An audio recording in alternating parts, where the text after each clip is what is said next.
All right, guys, a nice win for the Utah Jazz tonight against the Sacramento Kings. It's the Hoops Nerd post-game show. Before we get started, make sure if you're new here that you like and subscribe to the channel. If you haven't already, it's the button right there.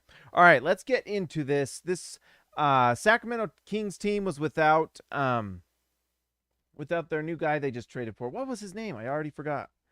Uh, oh my gosh, guys, it's late at night. Why is he not showing up on here? Sacramento Kings are without Domantas Sabonis. So, anyways, they're out without Domantas Sabonis. Man, it must be late. It must be late. They're without Sabonis tonight, but Utah was without Mike Conley and Rudy Gobert, so a little bit of a wash there. But what they did have tonight was DeAaron Fox, who was fantastic. DeAaron Fox tonight was absolutely lighting it up. For some reason, the Jazz come out into this first quarter, and they were just going under every single screen. And I don't know if that was by design by the coaching staff or if Daniel House and Royce O'Neal were just not following the game plan. But either way, DeAaron Fox was taking advantage.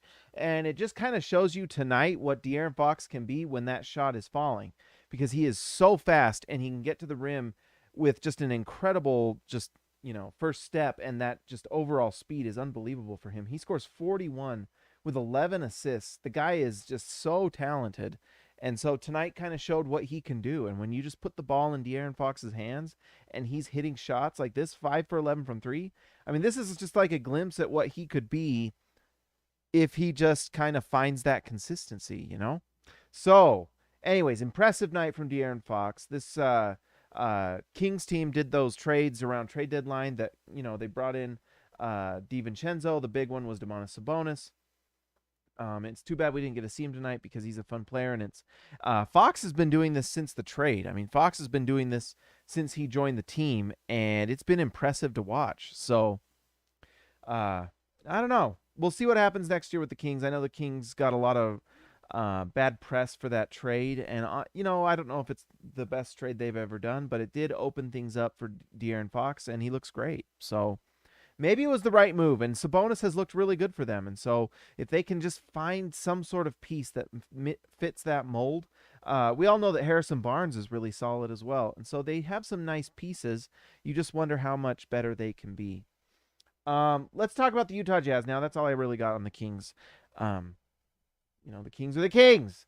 All right, let's see. Donovan Mitchell tonight was the first one I wanted to talk about. But you know what? We need to really go to the story tonight was Jordan Clarkson, who was unbelievable. He scores both a career high for himself, 45 points, and he also broke the all-time record for the Jazz for a bench player, which I believe was 42, they said. I know Thurl scored 41, but it looked like someone else on the Jazz had scored 42 in like 1984 or something like that on the TV graphic. But anyways, it doesn't matter anymore because Jordan Clarkson scored 45 tonight, and they needed it because De'Aaron Fox came out and was just absolutely lighting it up. He played 41 minutes, by the way.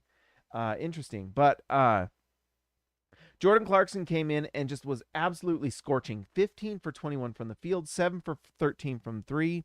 A lot of the game plan tonight was give Jordan Clarkson the ball, and he took advantage and was awesome.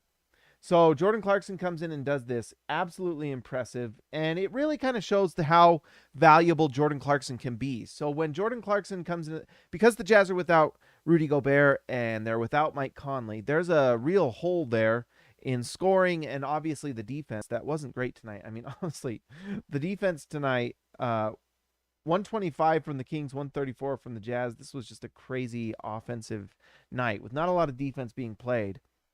So you really needed Jordan Clarkson. You just had to outshoot the Kings, and Clarkson was a major reason they were able to do that. I mean, the Kings defense is just not good enough, allowing Jordan Clarkson to do this. But yeah, just huge credit to Jordan Clarkson. And the point of this is that when you need someone to come up and step up and just score, Jordan Clarkson can do that, and he can have nights like this. I mean, we saw this last year when he was Sixth Man of the Year. He could come in and just have a big night when you needed it. And tonight they needed it because there was not a lot else, outside of Donovan Mitchell and Bojan Bogdanovic, there were not a lot of points coming from anyone, before we talk about Donovan Mitchell, I already mentioned him, but we'll talk about it in a second. And Bojan Bogdanovic, it really looks like that shot and consistency is there, which is exciting for Jazz fans. Just, if there is any hope for this team to go deep into the playoffs, you need Bojan to be just lighting it up. And it really looks like he's found that consistency. The shot from 2 wasn't, perfect tonight, but you'll take 43%. And the 40% from 3, really solid. Made 8 free throws, scored 26 points, and he just was overall really good. And you'll take that. And, Bojan has his things that are frustrating defensively at times, and his turnovers can be pretty bad, although tonight he was very good. Only 1 turnover. That's fantastic. But one thing that he does do is just by being on the floor, he spreads things out. And that allows people like Jordan Clarkson and Donovan Mitchell to have more space to do what they do. I think there are times where this Jazz team has had too much spacing, too much. It's almost at a certain point it becomes like overkill with all the shooting that's on the floor, and it kind of keeps the Jazz from being good in other areas. But on a night like tonight where you had Donovan Mitchell running everything, it's great because it really did open things up for Mitchell and allowed him to do his thing, while also Bojan Bogdanovic did just really good with what time he had on the floor. So 26 points, 2 assists, 4 rebounds. That's fantastic from Bogey. All right, I mentioned him already. Let's talk about it. Donovan Mitchell tonight felt like a little bit of a glimpse into the future for me. It was really fun to see Donovan Mitchell tonight because why? Mike Conley didn't play. Rudy Gobert didn't play. And the Jazz had an interesting start. Oh, and Trent Forrest didn't play. If Trent Forrest was healthy, I bet he would have come in. And so this was one of those nights where that combination of both Conley and Forrest being out, it gave the Jazz an opportunity to just say, you know what? Let's just have Donovan Mitchell go with 3 wings and a center and just see what it looks like. And it looks pretty good. Now, defensively, I thought it would be better. Some of that was just the fact that DeAaron Fox went off and Jazz guard like Danuel House and Royce O'Neal were going under screens on him. And so I think this is something I'd like to see again because, is it just a night where De'Aaron Fox went off? Was it a bad game plan from the coaching staff? Was it House and O'Neal not doing a good job of following the game plan? I can see the coaching staff watching, De'Aaron Fox's numbers and saying, you know what, we're just going to go under screens and force him to shoot threes because you know how quick Fox is. But he took advantage and he was getting open shots and burying them, so they had to adjust. So anyways, in the second half, they ran it again and it went well. I just want to see it again. And it would be fun to see this lineup with Rudy Gobert, to be honest. Even though Hassan Whiteside played really well, I do want to see what it would look like with Donovan Mitchell running the show and having like 3 wings around him. Danuel House, Royce O'Neal, and Bojan Bogdanovic spreading the floor, shooting threes, but also moving the ball. And Mitchell, you've got to give him a ton of credit because he was moving that ball around all over the floor. I know a lot of tonight was just giving the ball to Jordan Clarkson, but that's what a good guard does, is when someone's hot, get him the rock. But Donovan was not getting any sort of, he wasn't getting flustered. He wasn't stopping the ball. He was moving it all over the floor, and it was great to see. So one of the things this year I've been so impressed with, it's been a season where I think Jazz fans have been a little underwhelmed with what the Jazz have looked like. It's really kind of been a, in kind of a weird season for the Jazz. But one of the things this season that has been really fun has been Donovan Mitchell evolving as a playmaker. And now, 6 assists from Donovan almost feels low at times now, whereas 2-3 years ago, you'd have been like 6 assists for Donovan. It would have felt like huge. Now you're just kind of expecting that. And honestly, I just see this going up and up and up because he is making the right reads. He's making them quickly, and it's fun to watch. It really is. So Mitchell's just turning into such a dynamic, complete offensive player. And honestly, he played good defense tonight. There were times where he stayed in front of his man, guarded good enough. And so if he's just like an average level perimeter defender, that's such a huge win because offensively, he is so incredibly dynamic. So really, it's just fun to see Donovan Mitchell doing this. And, the more he passes that ball, the more it opens up things for his offense. And he didn't even knock down the 3 tonight with much consistency, but 25 points on 22 shots, but with 6 assists, 5 rebounds, you'll take it. It was really great. So fun to watch. A little bit of interesting also because of the guys that were out. You had Jared Butler and Eric Paschall getting minutes. And who looked good is Jared Butler. Jared Butler was running the show, and he looked great. And I know the numbers aren't super high here, but the 4 assists in 12 minutes is not surprising at all, because Butler was just finding open men. And it's nice to know that you can bring in Jared Butler and he will run the show. He will get guys open shots, and he's quick. He can get to the rim. He's still learning and still growing and evolving, and this will go up as he develops, because honestly, and we've talked about this before, a lot of development is just finding your shots, finding your spots on the floor, taking the shots you can make and things like that, adding on moves to your game, so when someone takes away a certain shot, you evolve and you can make another one. And so this I wouldn't even be all that worried about. What you get excited about is this. He is getting comfortable on the floor. He's playing within the offense and doing nice things. And he was a positive while he was on the floor. So, and some of that comes from being on the floor, Jordan Clarkson. But that was great to see. And Pascal, we know what Pascal can do. He comes in, plays with energy. Didn't really get a lot of impact on the floor in terms of just points. But I just want to see more Pascal minutes, because we know he can do incredible stuff. Kenny, James, should we develop Forrest or Butler? You should definitely develop Butler. I mean, here's the thing is, Forrest does really nice things, but you have to have the ball in his hands.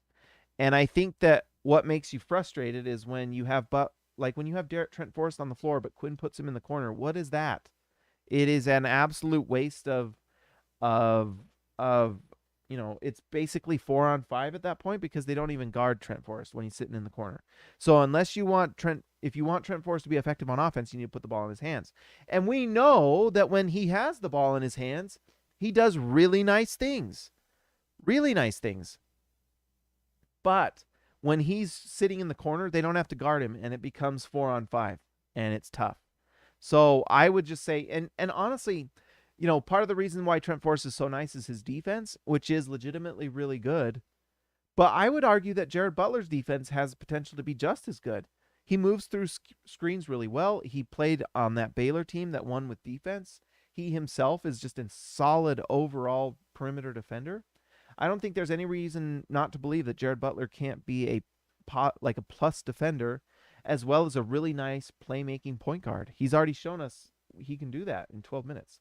So that was exciting to see. Really fun to watch. 3 for 5 from Rudy Gay is nice to see that the efficiency is there. 3 rebounds, 6 points. You'll take it. It's not been a great year for Rudy Gay, so you're just hoping that he can just kind of build on that. And like we said, Eric Pascal, pretty solid tonight, although he was really playing off the ball. And honestly, it's hard to be really great when you only get 12 minutes and you haven't played for literally weeks on end. So I would love to just see Eric Pascal play more. Honestly, he just deserves more minutes. He's been really solid. That's all I got tonight, guys. Let's give a shout out to our All-Stars, who are just like the most impressive people on the planet. These are the guys that make this show happen. This is me stalling. I got to pull it up. All right, let's give a shout out to Christian. What was it? House Money to Haas, Tyson Price. I'm out of practice. I missed one game, and I'm completely flustered and out of practice. The rust is showing after one game. What's up? Is he slipping? Maybe. Oh, and someone tweeted me. I guess my voice gets really loud when I yell. I got to put on like voice modulation.